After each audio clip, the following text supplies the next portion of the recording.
Hi Brody, welcome to this video and also welcome to this channel. আজকে আমরা এই ভিডিওর মধ্যে জানার চেষ্টা করব কতগুলি কারেকশন এবং এরর নিয়ে ইংলিশের।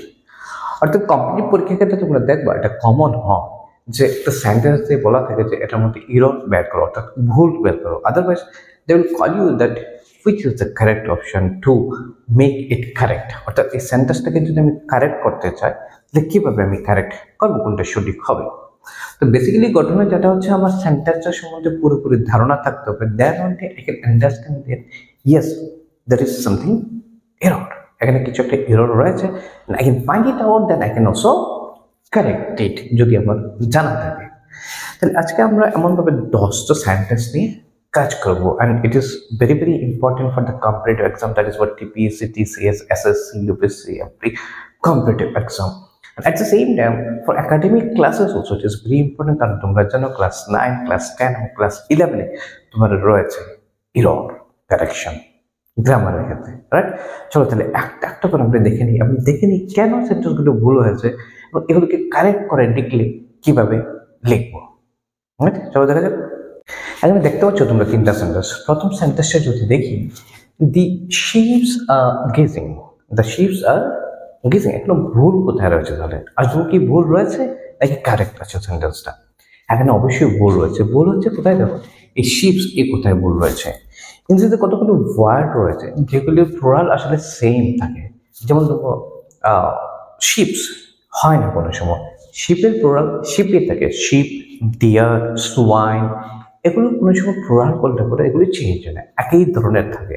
তাহলে এখানে আর দিকে বোঝা যাচ্ছে yes they have made it plural, তারা প্লুরাল বানিয়েছে, কিন্তু এই জন্য ইউ ক্যানট রাইট শিপস, কারণ শিপের প্লুরাল শিপেই থাকে। তাহলে আমি যদি কারেক্ট করে সেন্টেন্সটা দেখি তাহলে দাঁড়াবে রাইট, যেটা হচ্ছে তাহলে শিপস লিখতে পারবো না, রাইট? এবার নাম্বার 2 যদি দেখি, নাম্বার 2 তো রয়েছে the deers are gazing in the field, আবার একই ধরনের ঘটনা, অর্থাৎ ডিয়ার্স হবে না। কেন হবে না? কারণ এই যে ডিয়ার্স রয়েছে এটা দেখানো হয়েছে প্লুরাল, কিন্তু আসলে ইংরেজিতে ডিয়ারের প্লুরাল ডিয়ারই থাকে, you can't write deers. So correct করে যদি লিখি তাহলে হবে the deer, the deer are gazing in the fields। 3 নম্বরটা চলো দেখি, 10 dozens pencils were bought, 10 dozen pencil কেনা হলো। এবং বলছেন ডজেন্স বলা হচ্ছে, এই দেখো এখানে ভুল করা হয়েছে, কারণ ডজেন্স হবে না। ডজন মানে একটু প্লুরাল, একটা দিয়ে তো ডজন হয় না, ডজন মানে কি হচ্ছে 12টা মিলে 1 ডজন হয়। তো ডজন ইটসেলফ ইজ প্লুরাল, তাহলে বহু বচনের আবার বহু বচন, প্লুরালের আবার প্লুরাল করা যায়, যেমন পিপল, PEOPLE অনেকগুলো লোক, পিপলের প্লুরাল পিপলস কোনো সময় হবে না। Same way you can't write dozens, so correct হবে dozen. So 10 dozen pencils were bought, right? চলো দেখে নিই আরো কটা হবে, 10টা করতে হবে, আরো কটা করতে হবে, তাহলে আরো 7টা। চলো দেখে নিই দাঁড়া, চলো দেখে নিই 4 নাম্বারটা, 500 guests assembled there, 500 guests assembled there।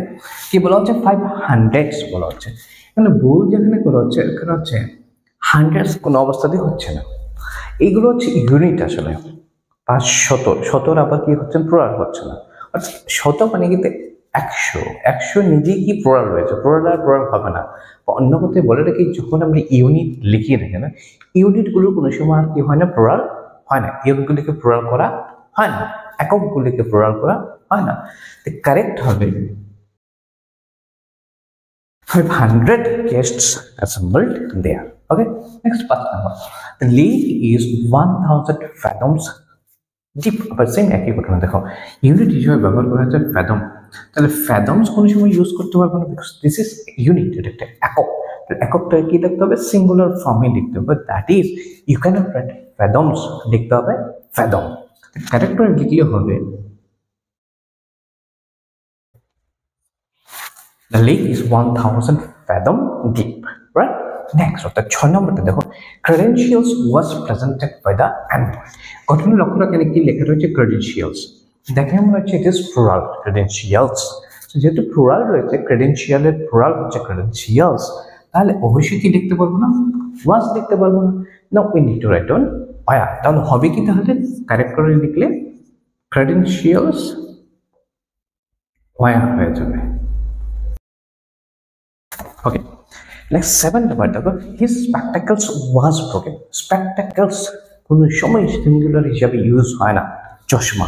স্পেকটাকলস অবশ্যই অবশ্যই প্লুরাল হিসাবে ইউজ হয়। স্পেকটাকলস সিঙ্গুলার করতে হলে লিখতে হবে a pair of স্পেকটাকলস।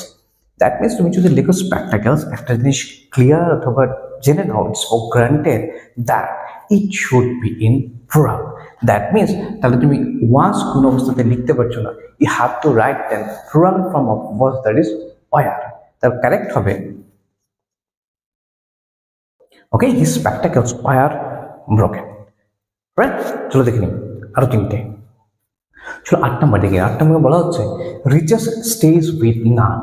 রিচাস stage with none, riches ঘটনা করতে হবে। রিচাস নিয়ে প্লুরাল বোঝায়, রিচাস বলে ধন সম্পত্তি অনেকগুলো ব্যাপার বোঝায়, অনেকগুলো জিনিস রয়েছে, এই জন্য বলা হচ্ছে রিচাস এই জিনিসগুলো ওয়েলথগুলো। ওকে, দ্যাট মিনস যেহেতু এটা প্লুরাল, তাহলে তুমি কোনো অবস্থায় কি লিখতে পারো, ভার্বের সাথে অ্যাস লিখতে পারবে না, বিকজ আমরা জানি থার্ড পারসন সিঙ্গুলার নাম্বার হলেই পরেই ভার্বের সাথে অ্যাস অথবা ইয়েস হয়। So it is not singular. It is not the singular number. That's why তুমি এখানে stays লিখতে পারবে না, s লিখতে পারবে না, লিখতে হবে stay। তাহলে কারেক্ট করে লিখলে হবে reaches step with none, right? তারপর 9 number, the scissors has 2 parts. Again same thing, scissors always is used as plural. অর্থাৎ এই scissors এটা সবসময় plural হিসাবে ইউজ হয়। যদি plural হিসাবে ইউজ হয় তাহলে has কি হচ্ছে, has তো হবে না, has তো সিঙ্গুলার জন্য হয়। তাহলে যদি প্লুরাল হয় তাহলে হবে হ্যাভ। তাহলে কারেক্ট করে লিখলে আমাকে লিখতে হবে the scissors have 2 parts। Next number 10 যদি আমি দেখি, his trousers is short. Again same thing, trousers always plural হিসেবে ইউজ হয়। ওকে, সিঙ্গুলার করলে পেয়ার দিয়ে করতে হবে, pair of trousers. Okay right, তাহলে এখানে ট্রাউজার্স যেহেতু লেখা রয়েছে, it is very much sure that এটা প্লুরাল। যেহেতু প্লুরাল তাহলে অবশ্যই ইজ হচ্ছে না, কি করতে হবে, ইজ এ প্লুরাল লিখতে হবে। That means you have to write are. Correct করে লিখলে হয়ে যাবে হিজ ট্রাউজার্স আর short, বাস হয়ে যাবে। Right, I think you have got it. So এইভাবে প্র্যাকটিস করা খুবই খুবই দরকার, বিকজ অনেক সময় মনে থাকে না। যেমন ধরো বললাম কতগুলো ডিয়ার, তারপর বললাম সুয়াইন, তারপর বললাম শিপ, এগুলো কি হয় না, প্লুরাল হয়, কিন্তু প্লুরাল হলে পরে এর ফর্ম চেঞ্জ হয় না, ডিয়ারই থাকে। So it is natural to memorise, to remember, and that's why practice is very much necessary. So thank you very much for watching this video, and keep watching the other videos too, and always keep practicing. Thank you.